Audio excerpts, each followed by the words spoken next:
हरे कृष्ण. गीतामृत मालिकेमध्ये सर्वांचं सहर्ष स्वागत. आज आपण भगवद्गीता जशी आहे तशी अध्याय क्रमांक 8 अक्षर ब्रह्मयोग यामधील शेवटचा 28वा श्लोक पाहणार आहोत.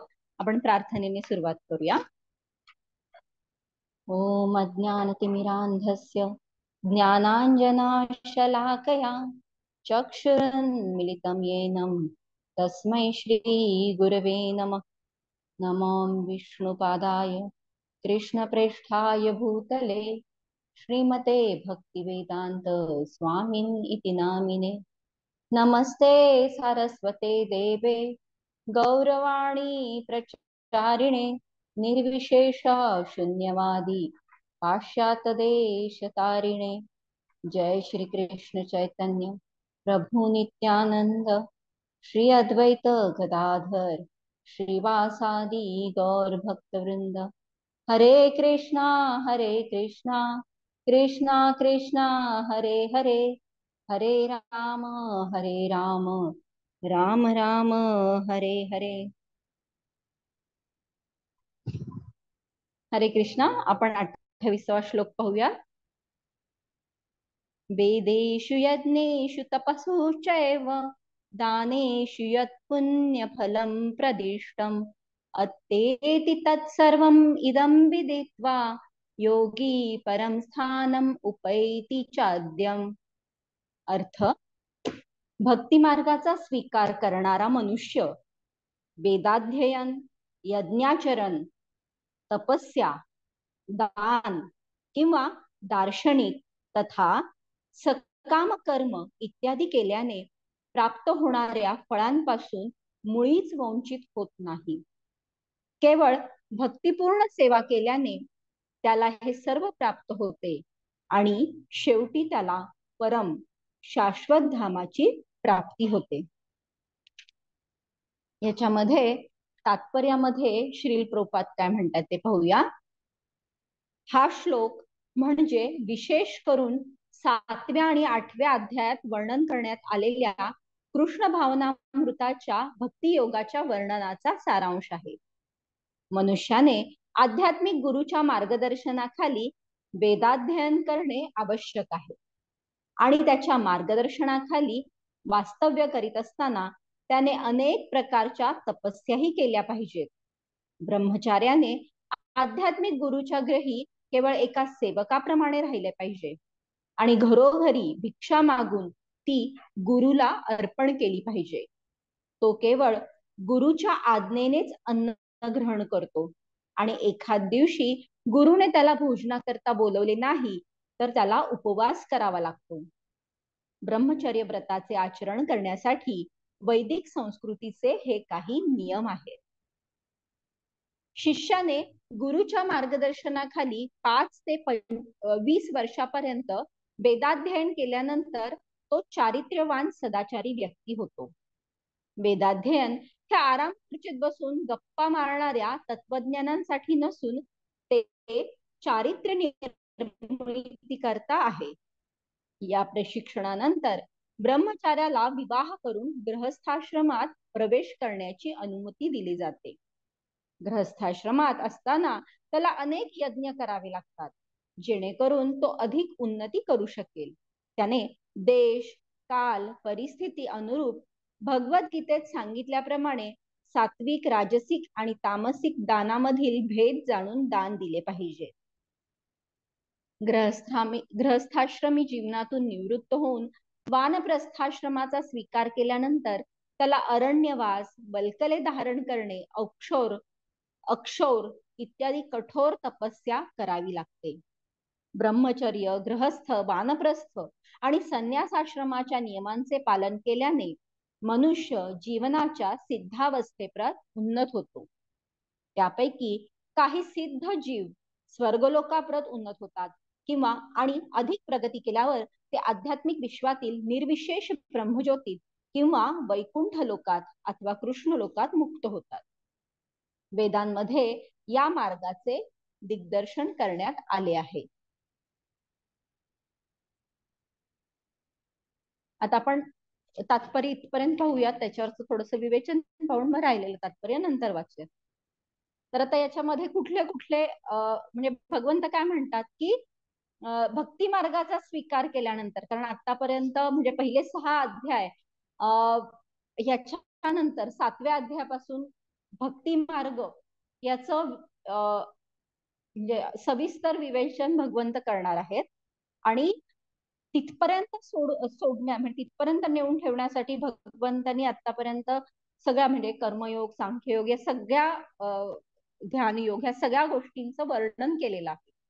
आणि आता भगवंत भक्ती मार्गाचा ते कसं श्रेष्ठ आहे याचं डिटेल विवेचन पुढच्या अध्यायांमध्ये करणार आहेत.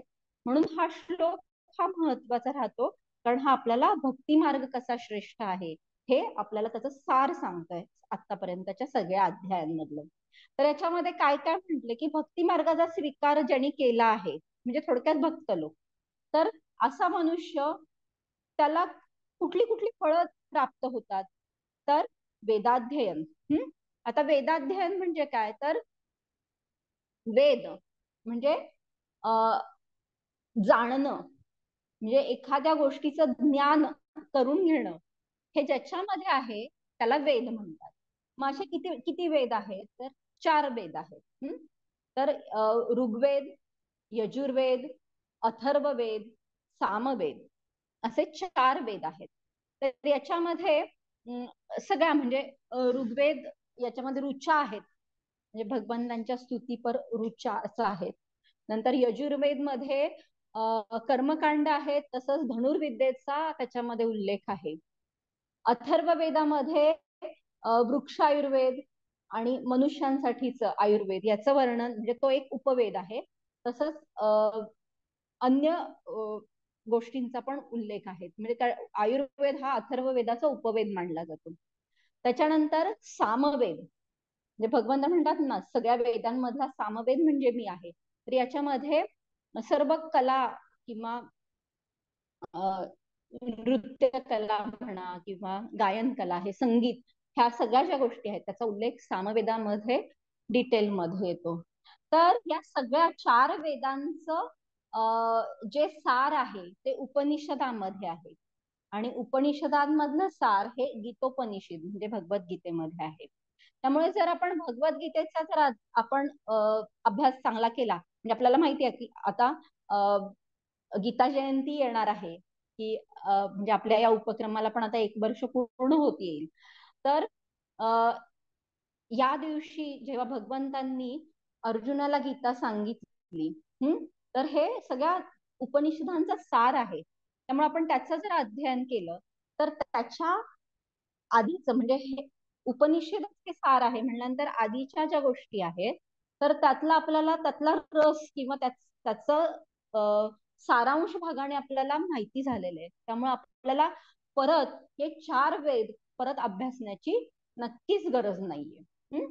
त्याच्यानंतर पुढं काय म्हटलंय, तर वेदेषु यज्ञेषु, तर आता आपण तात्पर्यामध्ये पाहिलं की जेव्हा ब्रह्मचर्य पालन झाल्यानंतर ती व्यक्ती ही गृहस्थाश्रम च्या योग्य वयाची होती, गृहस्थाश्रम स्वीकारण्याच्या, तेव्हा मग गृहस्थाचं कर्तव्य काय सांगितले, तर वेगवेगळे यज्ञ असे सांगितलेले आहेत. तर आपण बरेच यज्ञांचे प्रकार पाहू शकतो. आपल्या आधीचा जो पूर्ण इतिहास जर पाहिला तर त्याच्यामध्ये आपण पाहू शकतो की अश्वमेध यज्ञ किंवा पुत्र कामेष्ठी यज्ञ आहे. तर असे वेगवेगळ्या प्रकारचे यज्ञ आहेत.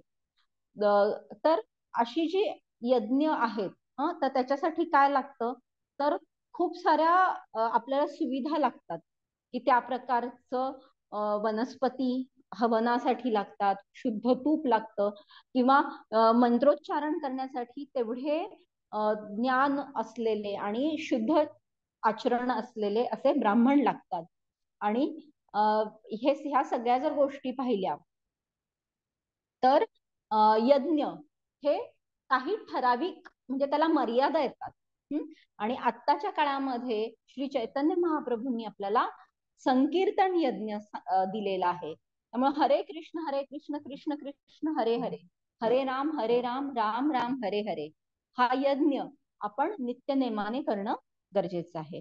तर आपण कृष्ण भावना भावित या आंदोलनामध्ये आहोत, कृष्ण भावनामृत. तर नक्कीच आपण हा जेव्हा जप करतो तेव्हा आपण नित्यनेमाने हा यज्ञ करतच असतो. त्यामुळे आपण परत दुसरा अजून काही वेगळा यज्ञ करण्याची नक्कीच आपल्याला आवश्यकता नाहीये. नंतर काय म्हटलंय की वेदेषु यज्ञेषु तपस्सु. तपस्सु म्हणजे काय, तर तपस्या. तर तपस्या म्हणजे इंद्रियांचा निग्रह करून, म्हणजे थोडस प्रवाहाच्या विरुद्ध दिशेला जाणं. म्हणजे मन सतत त्या इंद्रियांच्या विषयोपभोगांच्या ची जेव्हा लालसा करतं, तेव्हा त्या मनाच्या विरुद्ध जाऊन मनोनिग्रह करून एखादी गोष्ट आपल्याला साध्य होईपर्यंत आपण तेवढा धीर ठेवणं, हे धैर्य किंवा इंद्रियांचा मनाचा निग्रह करणं, याला म्हणायचं तपस्या. तर हॅलो. आता हा हरी बोल. तर तपस्येमध्ये काय येतं, तर दोन गोष्टी येतात. एखादी गोष्ट म्हणजे हल्ली आता इंद्रियांना आकर्षित करणाऱ्या अशा खूप साऱ्या गोष्टी आहेत. तर त्या गोष्टी आपल्याला क्षणोक्षणी त्या गोष्टींकडे आपल्याला सामोरं जावं लागतं. पण म्हणून आपली इंद्रिय ही त्याच्यापासून दूर करणं हा एक प्रकारचा त्याग होऊ शकतो, की नाही मी ही गोष्ट करणार नाही. पण प्रत्येक वेळेस आपण नाही नाही नाही असं आपण प्रत्येक वेळेस म्हणू नाही शकत, नाहीतर मग तो एक ड्रायनेस किंवा रुक्षता येते. मग दुसरी गोष्ट काय होऊ शकते, की जेव्हा आपल्याला या इंद्रिय विषयांची एक स्तर आपल्याला माहिती असतो आणि आपण त्याच्यापेक्षा वरचा स्तर जर आपण आपल्या इंद्रियांना देऊ केला, तर आपण ह्या ज्या निम्न स्तरावरील ज्या गोष्टींचं आकर्षण आहे ते आपोआपच आपलं गळून पडतं. म्हणजे जर आपल्याला खूप बोलण्याची सवय आहे, उगाच काहीतरी निरर्थक गप्पा करण्यापेक्षा आपल्यासमोर कृष्ण कथा म्हणजे ज्या असीमित स्वरूपामध्ये आपल्या पुढे उपलब्ध आहेत, जर आपण जर आपण सांगत गेलो, तर त्याच्यामधनं आपली हृदय शुद्धीकरण तर होतच, परंतु आपली जी म्हणजे जिभेवरती जो आवर घालायचं, तर तो नकारात्मक दृष्टीने न घालता आपण एक सकारात्मक दृष्टीने तो आपण आवर घालू शकतो. तर अशा प्रकारे तपस्या, कारण तपश्चर्या करण्यासाठी एकतर म्हणजे आपण पाहू शकतो की खूप मोठमोठे तपस्वी झालेले आहेत आणि ते करण्यासाठी त्या इंद्रियांना त्या विषयांपासून दूर नेणं किती महत्वाचं आहे. मग त्याच्यासाठी आपल्याला एकांत स्थळ आवश्यक आहे. मग पूर्वीचे ऋषीमुनी हे जंगलांमध्ये हिमाचल मध्ये जात असत आणि मग तिथे कठोर तपश्चर्या करत असत.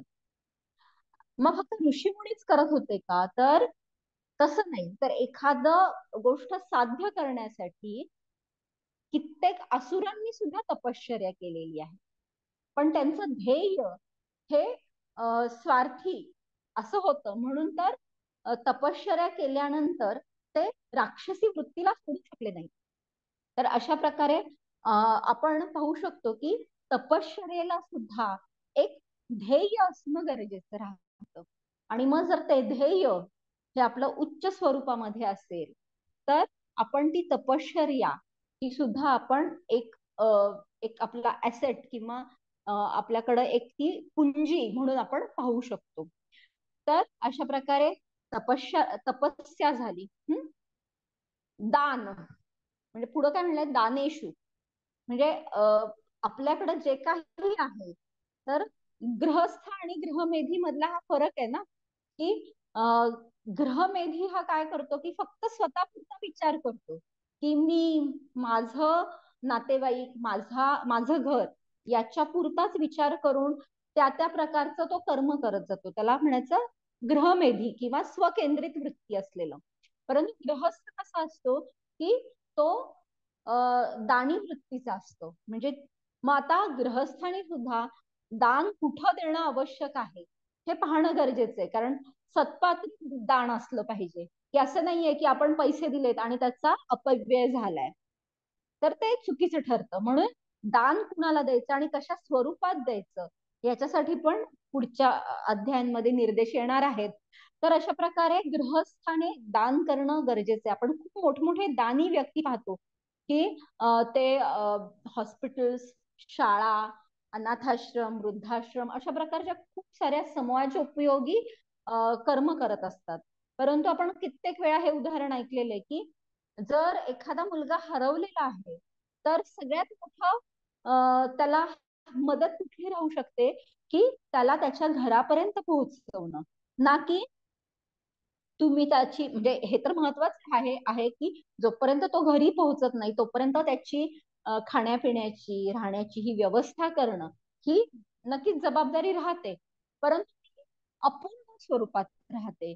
त्यामुळं दान हे त्याला परिपूर्णता केव्हा येते, जेव्हा आपण आपली ओळख काय आहे आणि आपल्या पित्याबरोबर आपले काय संबंध आहेत आणि आपल्याला घरी कसं परतायचं आहे हे जोपर्यंत आपण निर्देश करत नाही किंवा सांगत नाही, तेव्हा हे दान कुठल्याही स्वरूपात असो तर ते मर्यादित स्वरूपात राहतं. आणि मग या म्हणजे वेदाध्ययन, यज्ञ, तपश्चर्या, दान ह्याच्यातून काय मिळणार आहे? पुण्यकर्म आपल्या पदरी पडणार आहे. कारण ह्या चांगल्या क्रिया आहेत ना, तर पुण्यकर्म पदरी पडणार आहे.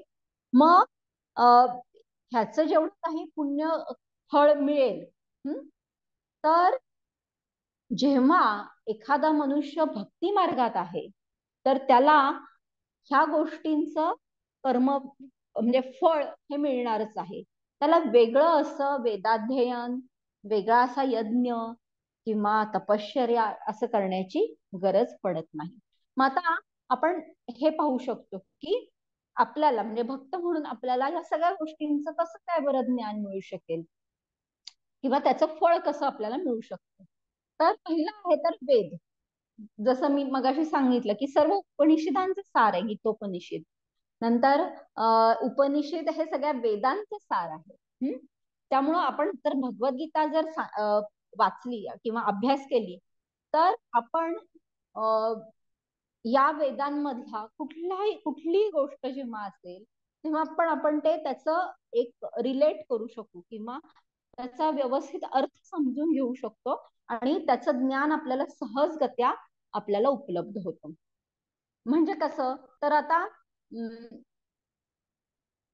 सामवेद किंवा एखाद्याला नृत्याची आवड आहे, तर नृत्याची आवड आहे तर एक जण काय करेल तर भरतनाट्यम किंवा कथक ह्या जर गोष्टी आहेत तर ह्या शास्त्रीय गोष्टी जर शिकल्या व्यवस्थित आणि त्याचा वापर कुठं करायचा हे जर अर्थात असतं त्यांना ते, कारण सगळ्या ह्या ज्या शाखा आहेत वेदांच्या वगैरे तर त्यांचं उद्दिष्ट हे भगवंतांकडे वळवणं असंच राहतं.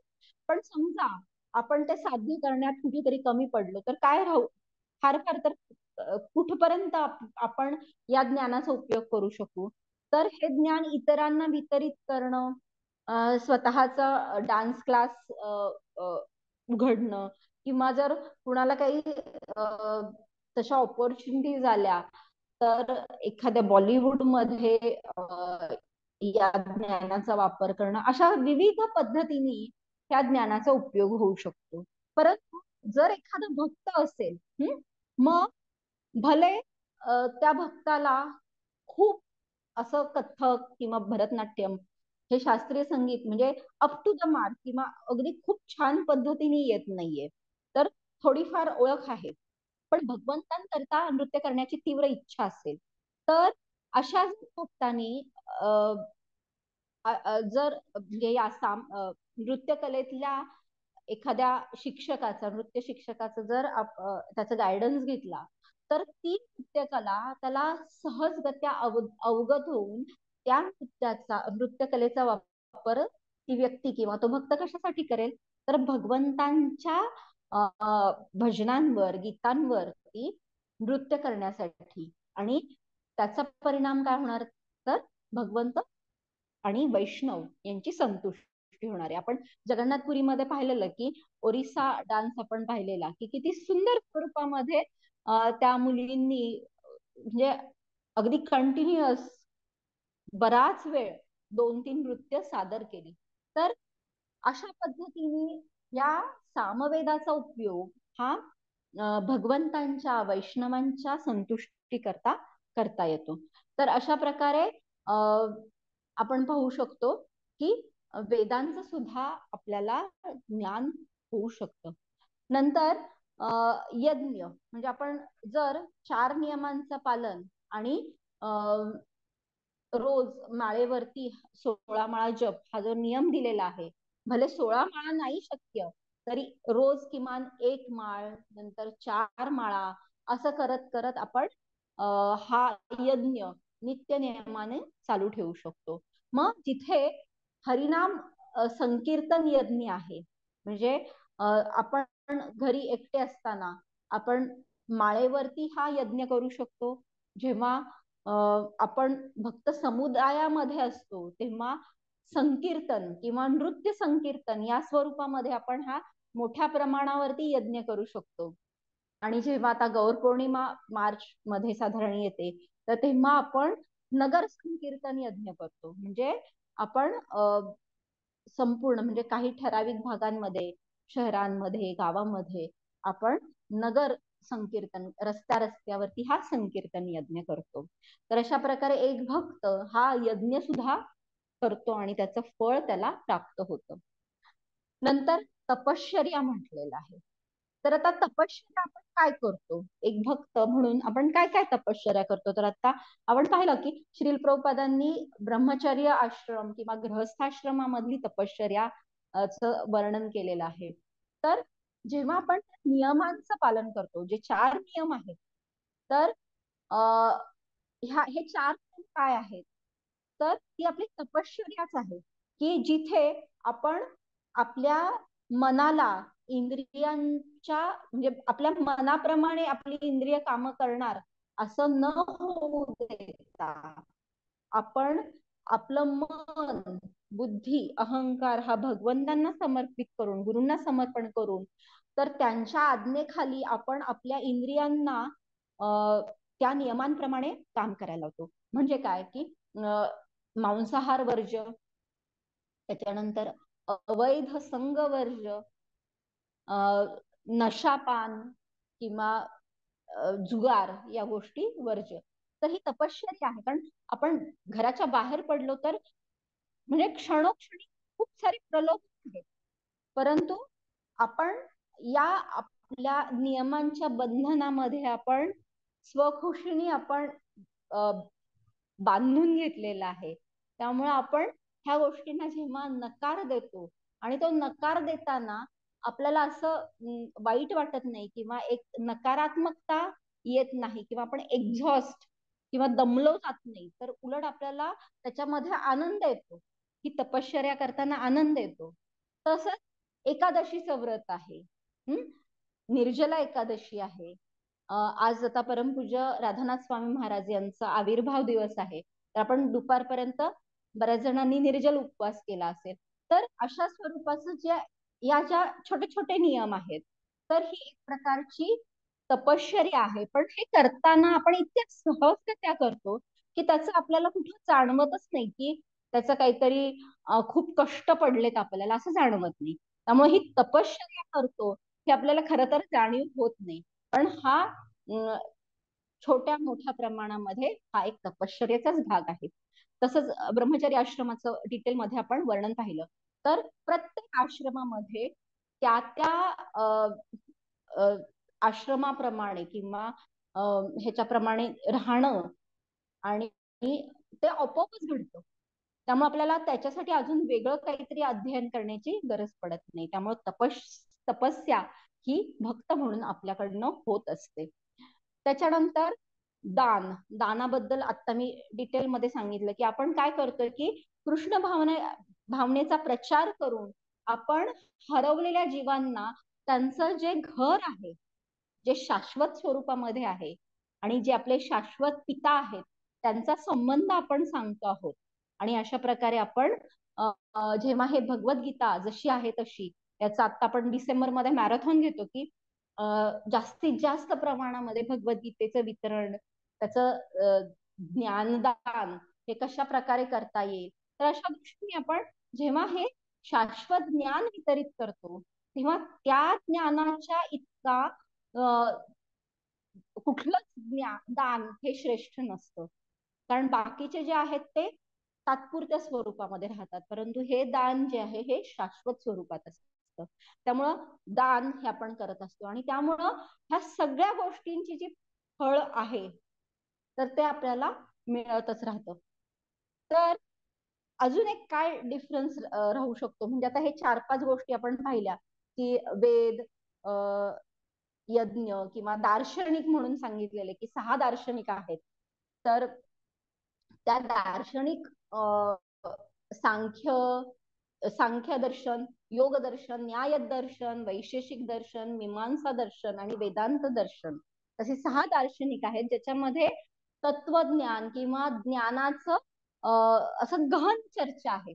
तर आपल्याला ते पण असं खूप डिटेलमध्ये म्हणजे वरवर आपल्याला ते जाणून घेणं ठीक आहे, परंतु खूप डिटेलमध्ये अभ्यास करण्याची तशी गरज पडत नाही. कारण त्या पण गोष्टी आपल्याला जेव्हा आपण म्हणतो ना की एखादा मुलगा जर ग्रॅज्युएट आहे आणि त्या मुलाला तू पहिली पास झालायस का रे, तू 5वी पास झालायस का, असं विचारणं म्हणजे आपल्याला आपलंच अज्ञान उघडकीस येतं. तर तशा प्रकारे असं आहे की जेव्हा आपण भक्ती योग अभ्यासतो किंवा त्याचं जेव्हा आपण प्रॅक्टिस करतो, तेव्हा ह्या बाकीच्या गोष्टी घडतच असतात. त्यामुळं आपल्याला वेगळं असं काही करायची गरज नाहीये. म्हणजे आपण ऑलरेडी त्या ग्रॅज्युएशन लेवल पर्यंत गेलो असू, तर कुणी जर विचारत असेल 10वी आणि 5वी पास, तर त्याच्यामध्ये म्हणजे त्याकडं त्या गोष्टींना फारसं लक्ष देण्याची गरज नाही राहत. तर आता ह्या ज्या 5-6 गोष्टी सांगितल्यात की वेद, यज्ञ वगैरे, तर ह्या सगळ्या भगवंतांनी आधीच्या जे काय म्हणतो आपण, जे योग सांगितले तर त्याच्यामध्ये आपण बसवू शकतो. म्हणजे सकाम कर्मी किंवा कर्मयोगी म्हणतो ना, किंवा ज्ञानयोगी आणि ध्यानयोगी, या तिघांमध्ये आपण ह्या सगळ्यांना बसवू शकतो. कारण आता वेदाध्ययन करणं म्हणजे अध्ययन जेव्हा येतं तेव्हा ती एक ज्ञान लालसा असते. हा, तर ते ज्ञान योग्याचं लक्षण आहे की मी कशा प्रकारे जास्तीत जास्त असं ज्ञान ग्रहण करू. तर ही ज्ञानयोग असतो हा. किंवा दुसरं आपण पाहिलं की सकाम कर्मी, हा, की जेव्हा यज्ञ करतो एखादा मनुष्य तेव्हा काहीतरी एक काय म्हणतो आपण, एखादं कल्पना किंवा संकल्प असतो मनामध्ये आणि ते मिळवण्यासाठी एखादा यज्ञ असतो. तर की कर्मकांड येतं, मग ते सकाम कर्मी किंवा कर्मयोगी अशा स्वरूपात, म्हणजे निष्काम कर्मयोगी नाही म्हणत, पण सकाम कर्मयोगी याच्यामध्ये ते आपण बसवू शकतो.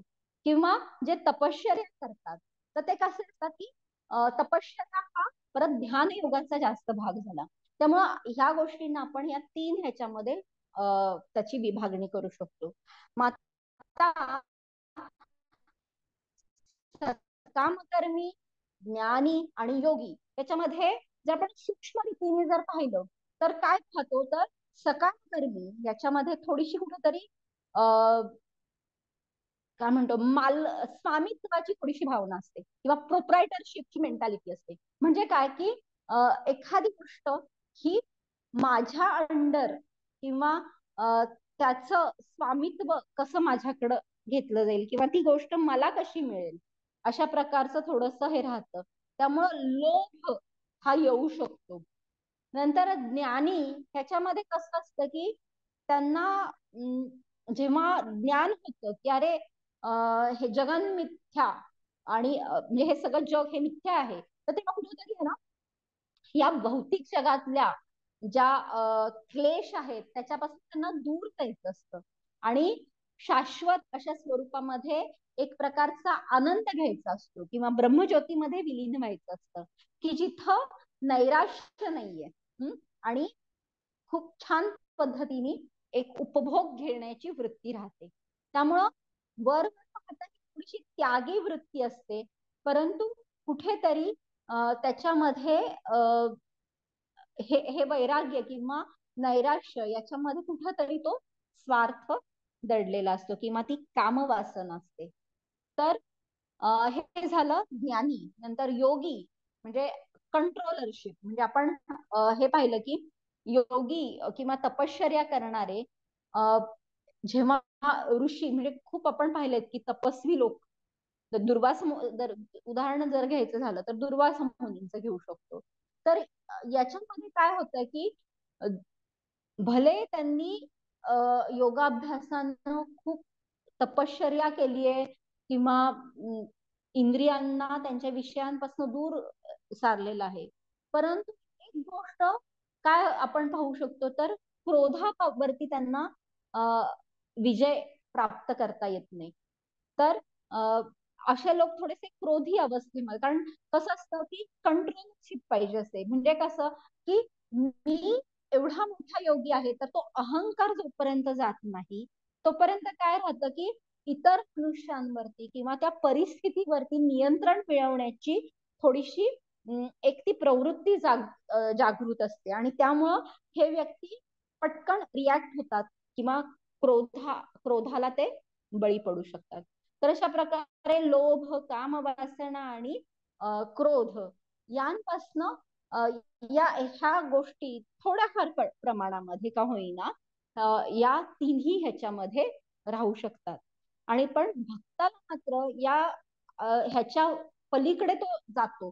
त्यामुळं भले आपण वरकरणी जर पाहिलं तर काय करतो, तर हा नुसतं 16 माळा जप करतोय आणि हे कडक कडक नियम पालन करतोय असं आपल्याला कुणी अगदी हिनवलं जरी तरी पण आपण पाहू शकतो की आपण सकामकर्मी, ज्ञानी आणि योगी ह्या तिन्ही अवस्थांच्या पलीकडे स्थित असतो. त्यामुळे भक्त हा नेहमीच यांच्यापेक्षा उच्च स्तरावरती असतो आणि या तिन्ही गोष्टींमधनं मिळालेलं जे काही फळ आहे तर त्या आपोआपच त्याला प्राप्त होत असतं. जर आपण कृष्ण आणि सुदाम्याची जर गोष्ट पाहिली तर त्याच्यामध्ये आपण काय पाहू शकतो की सुदामा गरीब ब्राह्मण आहे आणि तो श्रीकृष्णांचा बालमित्र आहे.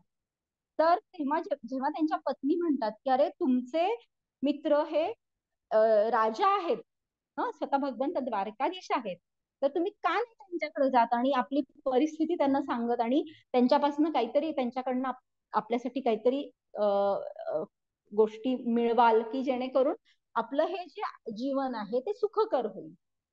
तर आणि हे जे रोजचं कष्ट आहे की उपासमार किंवा मुलांना नीट आपण त्यांची काळजी नाही घेऊ शकत, हे कुठेतरी ह्या क्लेशदायक ज्या परिस्थिती आहेत त्याच्यापासून आपल्याला सुटका मिळेल. अर्थात त्यांचं काही चुकलेलं नाहीये, कारण त्यांना काळजी कुणाची आहे तर त्यांच्या पतीची, त्यांच्या मुलांची काळजी आहे. पण जेव्हा सुदामा ब्राह्मण भगवंतांच्या घरी येतात, तर तेव्हा ते त्यांचे पोहे सुद्धा लपवून ठेवतात, एवढा मोठा त्यांचं ऐश्वर पाहिल्यानंतर भगवंतांचं.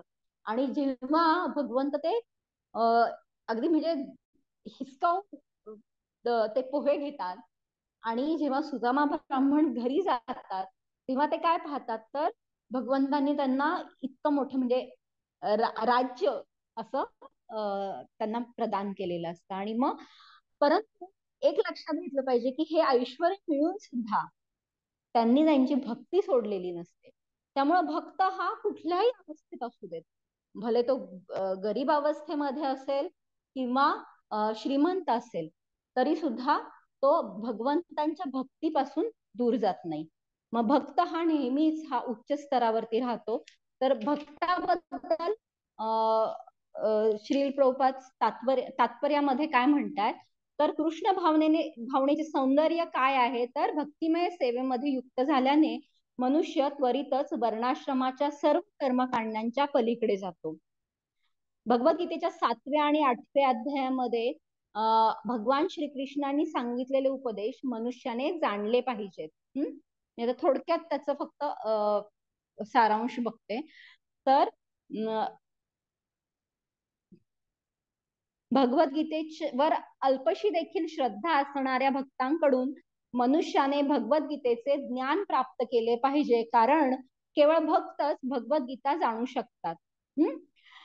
जेव्हा मनुष्य भक्तांचा शोध घेतो आणि शेवटी भक्तांची संगती प्राप्त करतो, तेव्हाच वस्तुतः तो भगवद्गीता जाणण्यास आणि तिचे अध्ययन करण्यास प्रारंभ करतो. भक्तांच्या सत्संगामध्ये प्रगती केल्याने मनुष्य भक्तिपूर्ण सेवेमध्ये स्थित होतो आणि अशा सेवेमुळे भगवान श्रीकृष्ण त्यांच्या लीला, रूप, कार्य, नाम इत्यादी संबंधित असणारे सारे संदेह नाहीसे होतात आणि अत्यंत उन्नतावस्थेमध्ये मनुष्य पूर्णपणे श्रीकृष्णांच्या प्रेमामध्ये पडतो.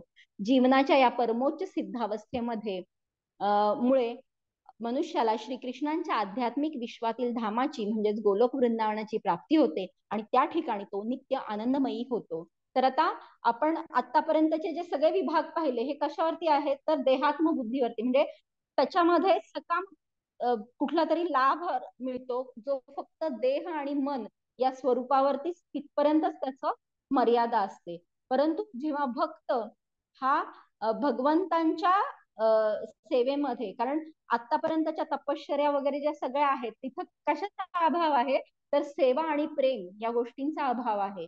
परंतु भक्ती योगामध्ये प्रेम आणि सेवा या दोन गोष्टी प्रामुख्याने भरलेल्या आहेत आणि त्यामुळं प्रेम आणि सेवा या गोष्टी असल्यामुळं आपला संबंध भगवंतांशी शाश्वत स्वरूपामध्ये स्थापित होतो आणि आपण प्रत्येक गोष्टीमध्ये भगवंतांना केंद्रीभूत करतो आणि आपल्या प्रत्येक क्रिया आतापर्यंत आपण पाहिलेल्या आहेत की आपण जेवण जरी बनवलं तरी ते भगवंतांना मध्ये म्हणजे भगवंतांसाठी बनवतो आणि त्यांचा भोग झाल्याशिवाय आपण ग्रहण करत नाही. त्यामुळे आपल्या प्रत्येक गोष्टीमध्ये क्रिया असू देत, आपली धना म्हणजे अर्थार्जन असू देत किंवा आपले विचार असू देत, सगळ्या गोष्टींमध्ये भगवंत हे केंद्रीभूत असतात आणि जेव्हा असं असतं तेव्हा आपली प्रत्येक क्रिया ही या कर्मबंधनाच्या पलीकडे जाते आणि तिथे आपल्याला जे काही फळ प्राप्त होतं तर ते शाश्वत फळ प्राप्त होतं आणि ते म्हणजे भगवंतांच्या प्रत्यक्ष सेवेची संधी आपल्याला प्राप्त होते. आणि म्हणजे आपण गोपिकांचं उदाहरण पाहू शकतो की म्हणजे वेदाध्ययन केलं म्हणजे कर्मबंध म्हणजे कर्मांच्या नियमांच्या पलीकडे या सगळ्या भक्त हे असतात. तर कसं, तर जेव्हा नारद मुनींना श्रीकृष्ण सांगतात की माझं डोकं दुखतंय म्हणून तू थोडीशी म्हणजे कुठल्या भक्ताच्या चरण धुळी जर आणलीस आणि ती जर मी माझ्या डोक्याला लावली तर माझं डोकं थांबणार आहे. तर जेव्हा नारद मुनी सगळीकडे हे करतात म्हणजे द्वारकेमधल्या राणींना मागतात तर ते काय वेदांचा आधार घेतात की अरे असं केलं तर आम्हाला त्याचं कर्मफळ मिळेल, आम्ही नरकात जाऊ. परंतु जेव्हा ते गोपिकांच्या इथे जातात तेव्हा भरभरून चरणधुळी मिळते. मग तेव्हा नारद म्हणतात अरे तुम्हाला माहिती नाहीये का हा नियम की तुम्हाला किती ह्याचं मोठं पाप लागणार आहे. तर तेव्हा गोपिका काय म्हणतात की जर एका क्षणासाठी तरी भगवंतांची डोकेदुखी थांबत असेल तर आम्ही म्हणजे कायम स्वरूपामध्ये नरकात राहायला तयार आहोत. तर अशा प्रकारे या गोपिकांचं प्रेम आहे, कारण प्रेम आणि सेवा ह्या दोन गोष्टी ह्या भक्ताच्या मध्ये असतात आणि म्हणून योग शिकवण्यासाठी आलेल्या उद्धवजींना सुद्धा ह्या गोष्टींनी ते मोहित झाले आणि त्यांनी गोपिकांची चरणधुळी मिळावी म्हणून वृंदावन मध्ये एका गुलमाचं किंवा एका छोट्याशा झुडपाचं मला स्थान मिळावं म्हणून त्यांनी तपश्चर्या केलेली आहे. तर अशा प्रकारे भक्त हे ह्या सगळ्या नियमांच्या पलीकडे असतात आणि भगवंतांना काय पाहिजे एवढाच विचार करतात आणि तोच खरा नियम आहे आणि तोच खरा धर्म आहे. म्हणजे भगवंतांनी सांगितलंय ना की नरोवा कुंजरोवा सॉरी अश्वत्थामा मेला, हे म्हण तेव्हा नरोवा कुंजरोवा असा संशय घेण्याची गरज नाहीये. तर सांगितले ना तर तसंच म्हणायचं, कारण भगवंत जे सांगतील तो तो नियम आहे. तर अशा प्रकारे आपण पाहू शकतो की प्रत्यक्षात भगवंतांनी अर्जुनाला ही भगवद्गीता सांगितली आणि आपल्याला हे ज्ञान आपल्याला प्रमाणित गुरूंकडनं आपल्याला हे ज्ञान उलगडून ते मिळतं आहे. त्यामुळं गुरूंचं स्थान हे सर्वात म्हणजे आपण त्यांच्या निर्देशाखाली आपण आपली सगळी कर्म करणं अपेक्षित आहे.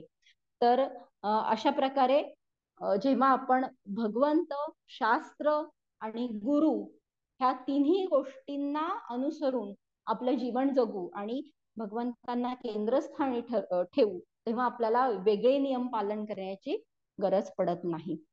तर अशा प्रकारे आपण अक्षर ब्रह्मयोग या अध्यायाचा सार किंवा महत्वाचा असा शेवटचा श्लोक पाहिला. तर आता उद्या 9वा अध्याय सुरू होईल. तर उद्या सुद्धा सर्वांनी जॉईन व्हा. आता याच्यामध्ये जर कुणाला काही प्रश्न किंवा काही शंका असतील तर नक्की विचारा. काही कमेंट्स असतील तर सांगा. खूप खूप धन्यवाद. हरे कृष्ण. हरे कृष्ण. अनुत प्रणाम सगळ्यांना. थँक्यू माताजी, खूप छान क्लास दिला. आणि आता हा शेवटचा आपला 8वा अध्याय पण संपत आहे सगळ्यांसाठी. 9वा अध्याय आपला सुरू होत आहे. तर त्याच्यावर पहिला श्लोक जो आहे उद्या, तर उद्या आपल्या श्री तुलसी माताजी घेणार आहेत त्यांच्या एकदम ओघवत्या वाणीमध्ये. तर खूप सुंदर आहे उद्याचा. उद्यापासून राजविद्या योग म्हणजे परम गोपनीय ज्ञान भगवंत देत आहेत. तर हा अध्याय सुरू होत आहे. तर सर्व मैत्रिणींना नम्र विनंती आहे की उद्याही जास्तीत जास्त संख्येने तुम्ही उपस्थित राहा. आणि आजच्या लेक्चरवर पवित्र लीला माताजींनी हात वरती केलेला आहे. जर कोणाला काही प्रश्न असतील तर तुम्ही प्रश्न विचारू शकता, नाहीतर मग आपण थांबूयात. 1 मिनिट. पवित्र लीला माताजींना काही प्रश्न आहे. माताजी सेटिंग चेंज करा प्लीज. 1 मिनिट.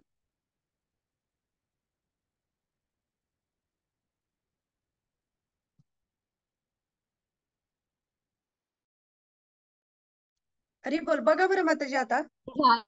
झालंय. हरी बोल. केलंय आता. येस माताजी. हरी बोल. थँक्यू माताजी. खूप छान तुम्ही उल्लेख केले काही आणि खूप छान उदाहरणं सांगून स्पष्टता दिली की भक्तियोग कसा श्रेष्ठ आहे. आणि त्याच्यामध्ये तुम्ही एक उल्लेख केला बघा, प्रेम भावना आणि सेवा ह्या खूप महत्वाच्या गोष्टी आहेत. म्हणजे तपश्चर्याच्या बद्दल पण तुम्ही सांगितलं आणि भक्तीमध्ये तपश्चर्या कशा सहज होऊ शकतात ते छान पटवलं. फक्त मला एक विचारायचा प्रश्न हा की आपण ह्या सेवा भावना आणि ही जी भगवंताप्रतीची प्रेम भावना आहे किंवा भक्तांप्रतीची, ती कशी आपण वृद्धिंगत करू शकतो?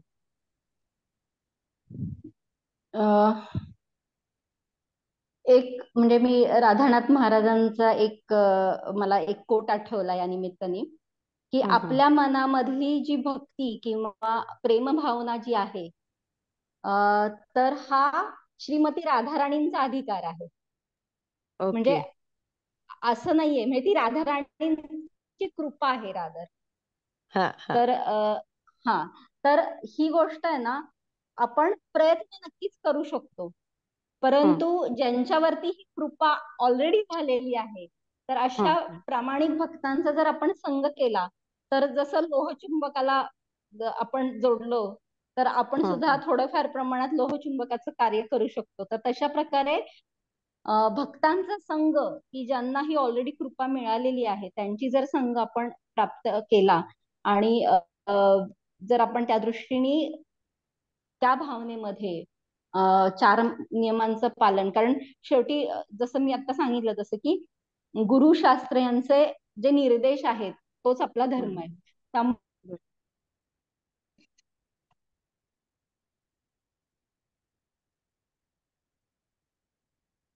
हरी बोल. आवाज माताजींचा गेला.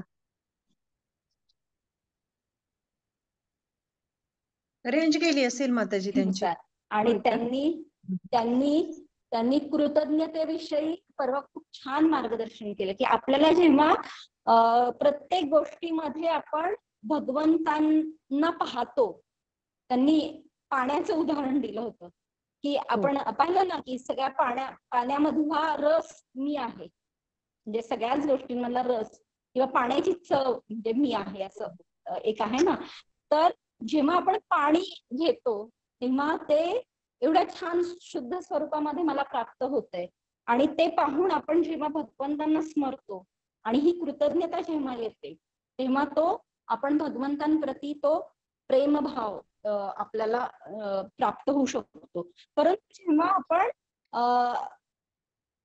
अजून म्हणजे साधनेमध्ये किंवा जसं म्हणलं तसं की अशा भक्तांच्या संगतीत जेव्हा राहू तेव्हा ते पाणी पाहून अजून एका उच्च स्तरावरील भक्ताला काय आठवणार तर यमुना नदी आठवेल. आणि यमुना नदीवरती भगवंतांनी कशा प्रकारे लीला केल्या हे आठवेल. तर एक पाणी पाहून काय काय आपल्याला स्मरू शकतं याचं त्यांनी छान उदाहरण दिलं.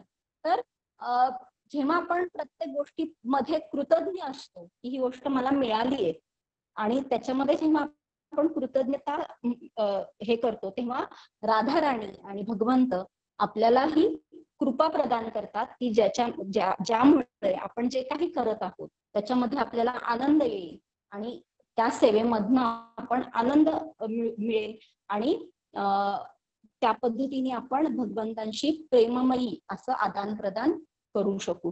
त्यामुळं आपण राधा राणींना आणि सगळ्या वैष्णवांना प्रार्थना करायला पाहिजे की मी माझे प्रयत्न करेन परंतु त्याच्यामध्ये किती हे करायचं किंवा कशा पद्धतीने मला त्यातनं आनंद मिळणार आहे किंवा काय किंवा किती प्रेम मला स्वतःला तर प्रेम नाहीये पण कशा पद्धतीने तुम्ही आदान प्रदान करणार आहात तर ती त्यांची कृपा असं आपण त्यांना ती याचना करू शकतो. तर माझ्याकडनं एवढं होतं. कदाचित अजून कुणाला काही सांगायचं असेल तर नक्की सांगू शकता. खूप छान माताजी, खूप छान. एक तर महाराजांचं पण तुम्ही सांगितलं कोट आणि हे पण खूप छान सांगितलं दोन्ही गोष्टी की प्रार्थना आपली असली पाहिजे आणि प्रयत्न पण असले पाहिजेत. कृपा ही त्यांनी देव केलेली गोष्ट आहे. त्याच्यामुळे छान छान सांगितलं. थँक्यू माताजी. हरी बोल. हरी बोल.